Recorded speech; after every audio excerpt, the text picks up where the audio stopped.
let's see if we can get on here now.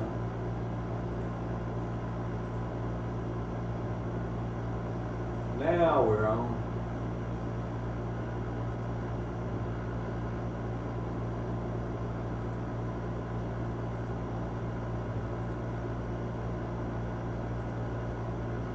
Alright, so this is what we're going to do today. We're going to, hey, what's up YouTube? Chili from O-Town here. I have to go in right here right quick and change my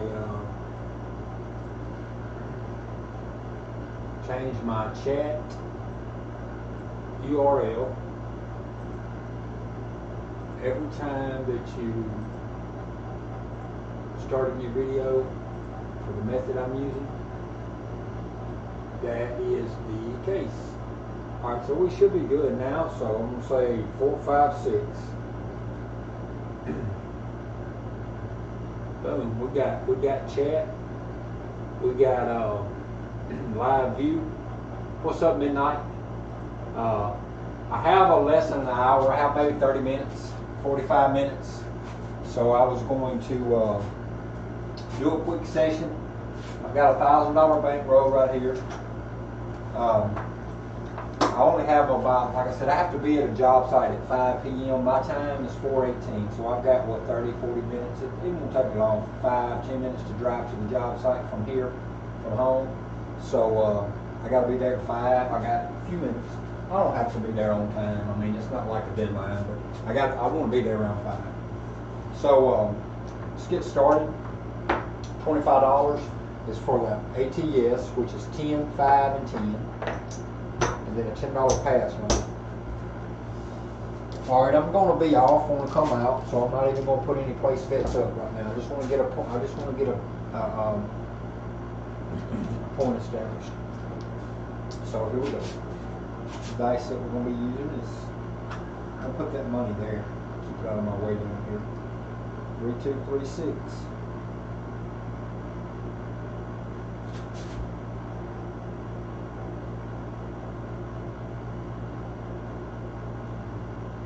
That was deep. That was a deep hit. The dice hit the base of the backboard, so that landing zone, that throw was actually hard. We have a 6-3. Results are 6-3. 9 is the come out. So we hit 9. So hey, good luck at AC. Wear them out, man. I wish you all the luck, my friend. Play your game, man. You practice for it. You know how to do it. I'm marking ATS with blue chips. I'm using the tracker. I have the tracker on another page. I'm going to go ahead and swap over to the tracker right quick. So here's my tracker. So I have it set up on a total different page because, you know, jumbling all this up on a small screen, you sometimes don't get to put everything up there. So I can easily switch back and forth. So I'm back to the main page. My point is a 9. So we was talking about this on the chat earlier about the 130. So I'm just going to run the 130 with 2 hits and regress down to 76 inside. I just want this is my go-to, super go-to low rolling strategy. Mr. Mayo calls it the staying alive. And this is very conservative. You're only at risk for 2 hits.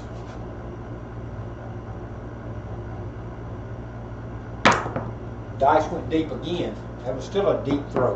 But we have an on-axis primary hit out of that actually. 2, 6, 8. That was not intentional. 2, 6 is a great result. That's an on-axis primary hit. But the thing is, the dice landed deep into the landing zone. Alright, so 30 pays 35. The scenario I was laying out earlier would be a hit off the 5 and 9 and then a hit off of 6 and 8. So there's our 6 and 8 hit. So there's our first hit, and we reduced to 36 inside, which generally is the winnings you just had and regress to 60 you had on the board. But you need that extra dollar. So you're only actually taking 59 off the board. And I did put that in the, I wrote that in there, but that's what you take off the board is 59. So there's 59 off the board on hit number 1. And I'm not going to break this down to 18 and 18. It's $36. It's 18 there and 18 there. So second hit, that's the first hit.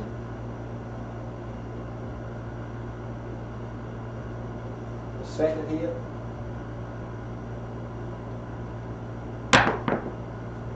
is a 639. So we have our point made, 639. That's an off-axis hit. Left dice exploded, but we made our point. So there's the $10 pass line, but we're not going to put that in with this 59. We're going to go ahead and pay the 9. Actually, I don't have that money right. I'm supposed to be playing 130. I only have it at 110. That's my fault. I said I was playing 130. So there's the other. That makes it to 130. That's what I call it. All right, so that pays 49. And in general, I can throw the dealer $1 and get 50 for 1. But I'm going to pay it the long way since I'm dealing for myself because I want to show the breakdown. So there's the 49 paid. So what happens is you go ahead and complete the regression to 76 inside. And this is just what I said in the chat earlier. You racked 79 bucks. So you've racked 79 and you've racked 59. That's a total of 138 that you've got in your bankroll. There's 120, 30, 1, 2, 3, 4, 5, 6. 1, 2, 3, 4, 5, 6, 7, 8. There's 138 that you've got in your bankroll off of 2 hits. We're not counting the $10 pass line. That's something different. But we're talking about 2 hits and being completely out of risk. Just about any strategy that I play, it doesn't matter if it's 130, 110, 220, 330, 440, 550, 660, 770. My first 1 hit, or I can when I'm this low at 130, I need to go ahead with 2 hits. But on those higher numbers from 220 up, you can do a 1 hit at risk and get your money out of the hand.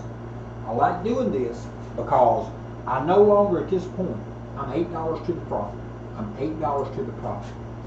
So what I'm going to do, I'm going to take the 130 and I'm going to put it back in my rack. Now, if I take away, now this $10 for the pass line pays for itself there. The only thing I got left in this hand is the $25 ATS. That's a separate bet. That's optional. That's a bonus bet. You don't even have to play that. So I'm not counting that in this. This 130 with 2 hits and regress to 76. This gets our money, our 130 back in our rack. Actually, it's 138. Here's the 8. I'm going to leave this here because I'm going to start pressing and I'm going to need a $3 and a $2 to press when the 5-9 or the 6-8 comes. You'll see that in a minute. But I've got my 130 back in the rack. I've got 76 on the board. 2 hits. Now, why I like to regress like this is because I no longer have to worry about the 7 coming and losing my money up here. Because my money, my initial start investment is right here back in my rack. So I have bought myself essentially the next shooter. If this shooter goes bad real quick, then I've got myself the shooter's money back. So I didn't lose anything. But the table is built now. The table is 76 inside. It's built now for options. So the puck, we made our 9, so I'm going to mark the 9. So we made a 9, 8, 9. Alright, so we're going to go off on the come out. 3, 2, 3, 6.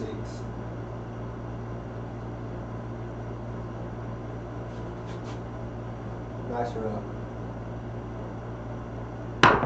That's a lot better. That's a lot better throw. It wasn't as deep, the throw one. So we have a 4-1 on axis secondary hit. This is a single pitch. 4-1-5 is the result. So our new point is a 5. It was not working.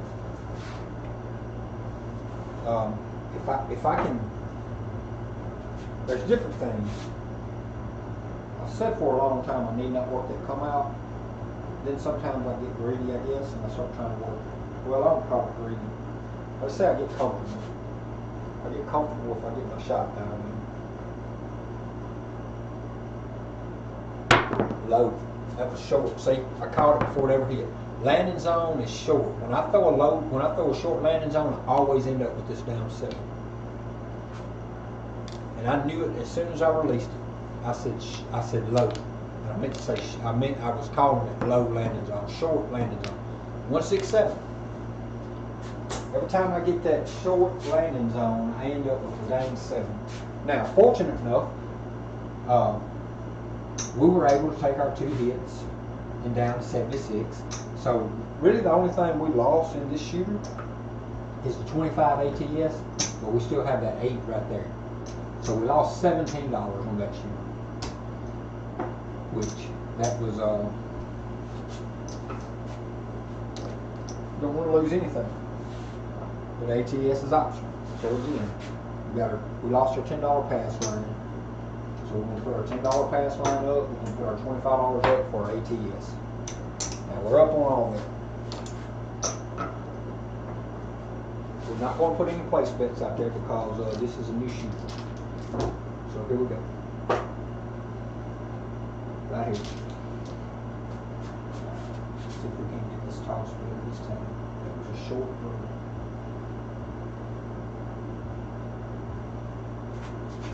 Dice are out. That's a lot better. The dice went a lot deeper in the zone. Even though we have a implosion on dice, we have a 6-5 explosion left, implosion right. That's a drift. Both dice, that's a drift, as George calls it. But that's a front line winner. We mark the yoke, we pay the front line, we mark it in the tracker, and we carry on. 3, 2, 3, 6. See, we have to correct these errors. This is kind of why in the beginning of the practice session or the beginning of the rolls, I feel it's better not to work to come out. Now this is a 6-6. So left dice exploded, right dice stayed on axis. 6-6 midnight. Box cars. Ted, say my name. Alright, there's 6-6. So that helps the ATS. We lose 10 on the come out for hitting the 12. That's 2 horn numbers in a row. Now, if I'm getting 2 horn numbers in a row on the come out, I'm going to go ahead and drop $2 for any craps for the come out. I'm going to mark the 12 in the tracker and see if we can't correct this. We have to get that left dice off of explosion. Dice are out. 5, 4, 9. Now that was almost a perfect throw. 3, 2, 3, 6 yielded a 5, 4, 9, which is an on-axis secondary single pitch. Single pitch, 9. All right, we lost our $2 here, but we marked the 9 with the blue chip for ATS. So we've hit 11, a 12, and a 9. See, we're close now with this ATS. But we're going to play 130. No, yeah, 130, which is this. We're looking for 2 hits and regress to 76. Just to get our money off the hand and get that part of the game. This part will be out of your mind. You can then concentrate more on shooting. If you get the money standpoint out of your mind. That was almost a perfect throw, but I had a lot of roll in it. And I ended up with a 3, 4, 5, a 3, 4, 7. This red dice was on a 4. When I moved it with a stick, it rolled. This is a 3, 4, 7. So the dice was almost perfect on the throw. The landing zone was good, but I must have threw them a little hard because when they hit, they bounced and rolled way back. With all that extra roll, it's a bad result. So, two early 7-outs. This time we was not fortunate enough to recoup any of our initial 130. We was looking good for the tall. We had a 9, 11, and 12, and that bad throw there. So let's leave the $10 pass line up. Well, that's not necessary. We're going to do this time. We're going to replace our $10 pass. We're going to replace our $25 10, 5, and 5 ATS. And we're going to go ahead. We just stay off. We'll just stay off and come out. We've got to get this throw out of here before we start working this come out.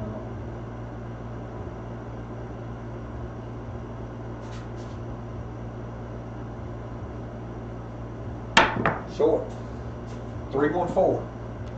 3-1-4. This is an on-axis, single pitch, secondary hit. Now, we mark the 4.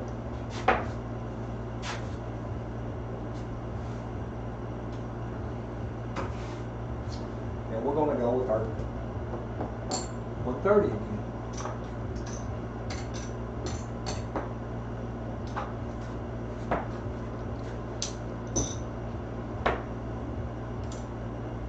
There's our 130.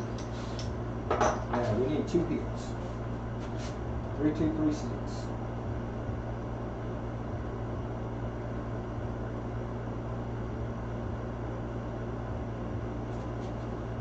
That's right. Holy crap! We got a 6-1-7. That's 2 rows in a row. 0.7 out. 0.7 out. All right, so right here, in this kind of circumstance, right here, the 0.7 out is wearing us out. So think about it this way. The 7 has no memory. Let's just leave this up. It doesn't know if it's a come out or not. So I need to put 25 back up for ATS. I need to put 10 back up for the pass line, and I need to put 130 up for inside. So all that money's up. So this is what I'm getting at. 2 rows, two rows in a row. I've had 0.7 out, 0.7 out. All right. The issue with that is, since I was not working to come out, I missed a hit. I missed both hits.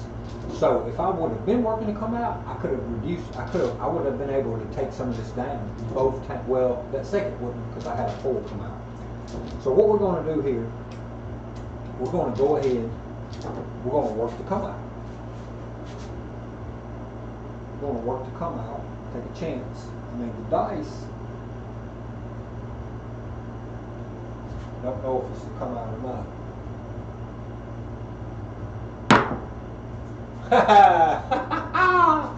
Look at this crap. Come out 6-1-7. This is awful. This is awful. Come out 6-1-7. We win a 10.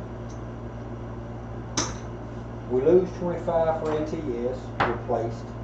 We lose 130. Alright, so we're back up on everything.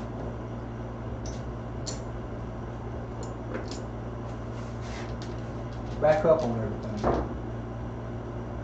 Let's go with black and let's go with blue and green. Alright, so we're having a rough start.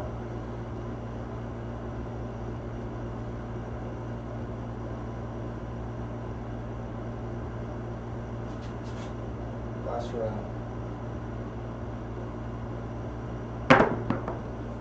4-1-5. 4-1-5. 3-2-3-6 produces a on the axis hit. 4-1-5. All right, we have to do some makeups right here now.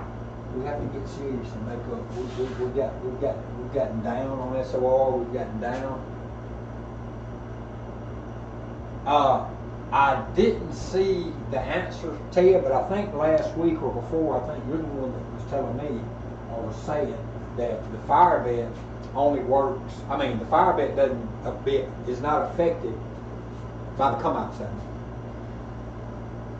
I think.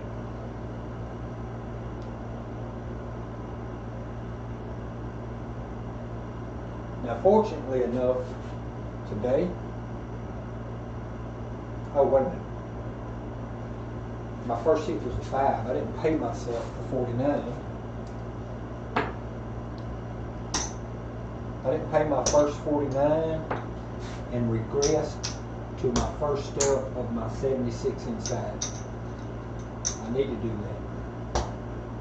That's $79 I need to rack as bad as I'm starting out here. Yeah, that's true. That's what I thought you told me. I was pretty sure that's what you said.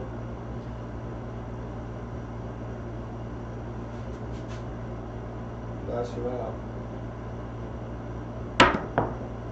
Holy lowly. We got a 347. Good thing I was working to come out. See, and this is a prime example of why sometimes it's better to work to come out. Is because this table right here has produced me 3 in a row. 0.79, 0.79, come out 7, 0.79. So, yeah. So, good thing I was working to come out that time. I was at least able to, yeah, I'm playing the pass. Oh, don't forget to pay the pass line on the come out 7. Is that what I'm on the come out 7? Maybe I missed something there, but as bad as this is starting out, this video might end a lot sooner than I was expecting. So, if I didn't pay the pass line, I'll go ahead and pay it. Yes, okay, I'll pay the pass line there. Alright, so I've got to put 25 back up for ATS. I've got to put my $10 pass line up for that $7 for that 10. Just the 7 out just then. And now the pass line and the ATS is back up. I have to recoup. So what I'm going to do is go with 220. I'll go with 220. I was trying to get that 130 to, but it didn't want to act right. So let's go with the 220. I've already took my $5 change out of the 220. And let's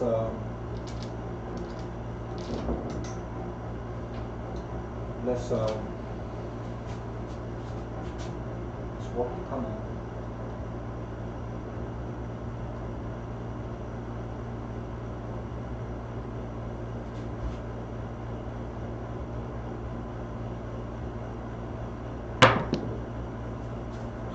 You ain't gonna believe it. 257. That's an explosion on the right dice. Produced a 257 out. No, 7 come out, sorry. Dang. That knocked my 220 off. It gives me $10 on the come out. I have to return my ATS. There's 25 for my ATS. There's 125, 150. There's 150. Let's just put the 120 up and take let's just call it a $500 marker from the bank. So there's the 220. So we're back up on our 220, and we've got $500 marker. Well, actually, we've got $1,500 as a buy-in. All right, this is what we're going to do here. This is what we're going to do here. I'm going to take these 2 red dice.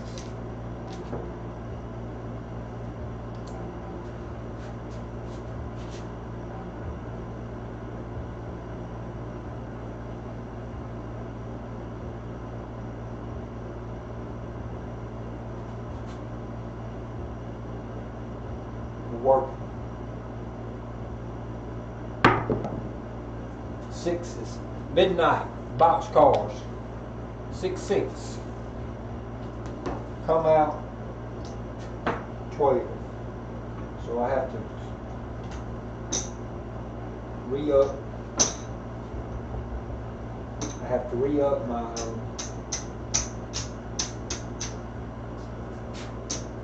pass line. So I'm up there. All right, here we go. 3, 2, 3, 6, 1, 5, 6.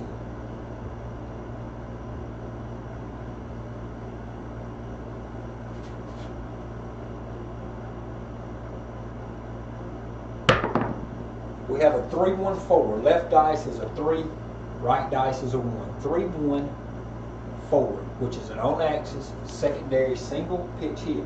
Now we put 220 at risk on the come out, and we hit an outside. We hit a 4. So it was no reward there. That was a risk with no reward. So that might be something that somebody considers. That might be something someone considers not taking that chance, because I mean, you got 220 at risk. What's going ahead and putting another, say, 40 and having 20 there and 20 there, or another 70, or I mean another 50? Go ahead and have them outside numbers, but it's just options.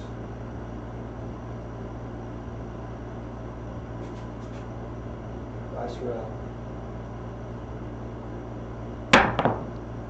Now that was almost a perfect throw. We got a 3. I don't even know. I'm pretty sure that the left dice was a 3 and the right dice is a 5. It's kind of hard when you're using the same color, but I could be wrong. The left dice could have been a 5-3. I'm not sure, but anyway, the results are an 8. Sometimes it's kind of hard to see whenever you're using the same dice, but you have to be able to watch that, especially when you are going into a casino, just on the basis that no, I haven't been buying 5 and 9. I really don't know how I haven't got into the mathematics on that yet. I know it's a 20% big, but I don't know what the payout is if you buy the 5. I know, like, if you buy the 4 and 10, it pays basically 2 for 1 minus the bigs, but I don't know what to buy. Does it pay 3 to 2? I don't know what the payout. I don't know. I haven't figured out the math. All right, so that pays 70, and we've had a bad streak today. So, but yeah, in the casino, you're going to be using the same color dice, so you have to be able to track that left dice with your eyesight so you can make your adjustments. So, 220, we've had a bad string right here. So let's leave the 220 on. Let's buy the 4 and 10 for quarters each. Let's actually buy the 4 and 10 for 35 each. We're going to leave the 220 up for another shot. 50 pays 75. Okay, so it pays, alright, so it's still $1 for every 20, but it pays, so it's basically paying 1.5. Alright, 5 and 9 pays 1.5. Alright, do you know what the 6 and 8 pays if you buy them? Just curious. Because the way you say it, the 5 and 9 pays 1.5. It pays 75 for 50. So yeah, 3 to 2. Okay, so that's 1.5.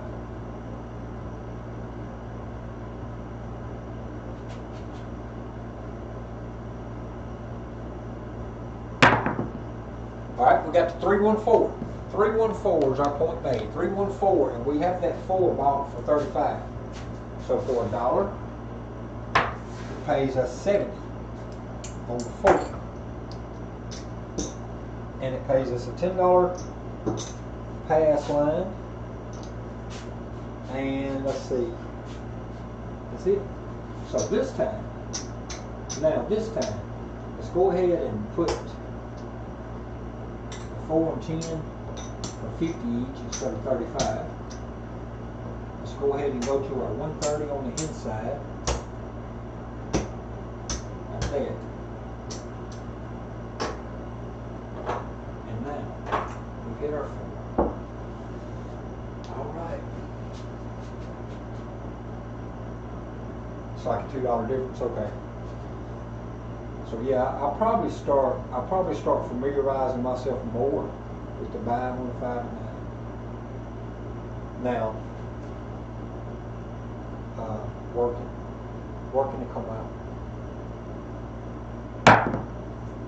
All right, we have the 314 right back to back. Repeater 314. So let me ask you this question. All right, I got 50 on it. So for $2, it pays me 100. All right, so I'm going to collect that $100 this time. The points are 4. Let me ask you this. I hit the 4, the 8, the 4, and the 4, right? Let me ask you this, Midnight. On the 5 and 9, what I've been hearing and seeing, on the 5 and 9, or on any buy bet, even if you have to pay the big up front, is it worth buying the 5 and 9, or is it just assumed? Or is it, because I've seen where people say if you have to buy it up front, it's not worth it. But if you have to buy it after you win, then the percentage is there to go ahead and buy it.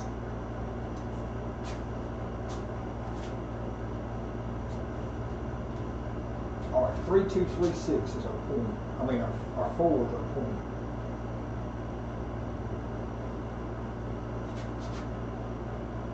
That's right. 3-3 hard 6. That's an on-axis primary hit. 3-3. So our 6 pays 35 because we're down to reducing. We reduced it down. We reduced it down so that we could take in a little bit of profit. But let's go ahead now at this point. Start back pressing forward. And we mark the 6. Yeah, I think that's the kind of stuff that I've been told. You know, if the 4, and this was basically any buy bet, I guess. If you have to pay the gig up front, the percentages on those are not really worth buying them. But if you can pay the gig only after you win. All right, we got 6-6. 6-6 midnight.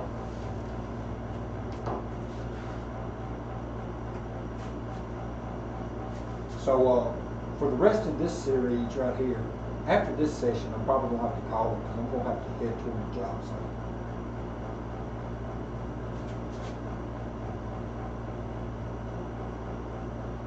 site.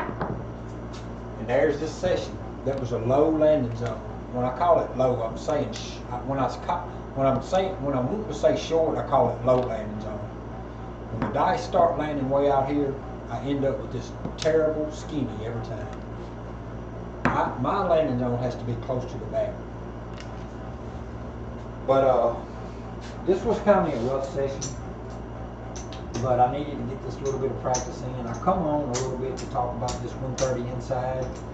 And I had a rough session. We're going to take a look at the stats. I know it was pretty rough. I had several 7-outs.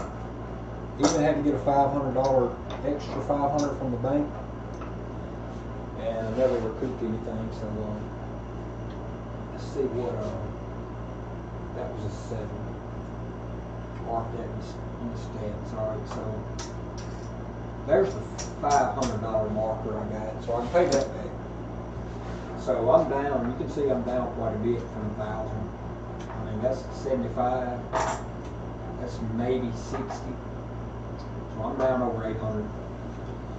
But I'm not even going to count it. I know I'm down over 800. I'm just going to go ahead and set my rack back up for my $1,000 buy-in.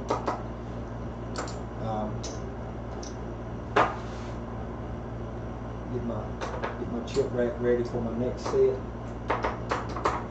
and then go into the tracker. 5, 6, 7, 8, 9. There's my 1,000 for my next row, for my next setup. Let's look now at the tracker.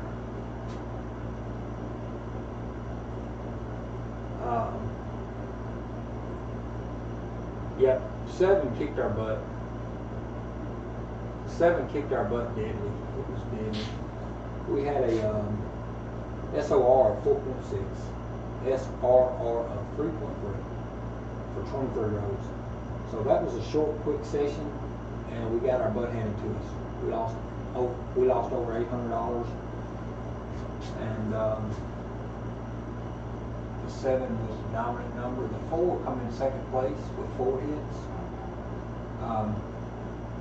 The 4s and 10s actually, we had no 10s. But look at the 12s. We had 3 12s. We had 2 come out 7s and 5 7s, 7 eyes. So that's 7 7s out of 23 rows. That is terrible, terrible, terrible. So go to a casino, and this is what I was talking about in the chat earlier. You've got to kind of keep up with your SOR in the casino, because that's going to determine what you do. And this is what I was saying in the chat earlier. This is a prime example. If your SOR is low, real low, like mine is today, 4.6. I mean, you might not know it to the exact, but you got to devise yourself a way to keep a track of so that you can get your percentage, because this is what's going to determine how you bet and how you're going to win or lose. Or not really how you're going to win or lose, but how much you're going to win or lose. If you've got a low SOR in the casino, you either maybe pass the dice a couple times, or don't put a lot of money out there, or devise some kind of hedging, grinding system until the table can turn, or you just play ATSs and stay low on your place bets to where you take a couple hits and pull it out and regress. Take a couple hits and regress. Things like this. But this is a prime example of the things I was talking about in the chat today. Was when you go to the casino, if you can keep up with your SOR, that's what's going to help determine how you that's what's going to help determine how you should make your bets. But on that, 23 rows, I got to get to the job site. You've seen the stats look awful. SOR of 4.6 or whatever it was. So I'm not even, my SOR today is not even compared to a random roller. It's just the way it is. I don't give up easily though. So when I come back in after, I'm going to go work for a few hours and get some stuff done, and then when I come back later tonight, if I make it home in time, if I make it home before 10, I'm probably going to do another session tonight, because this session was awful. This session was awful.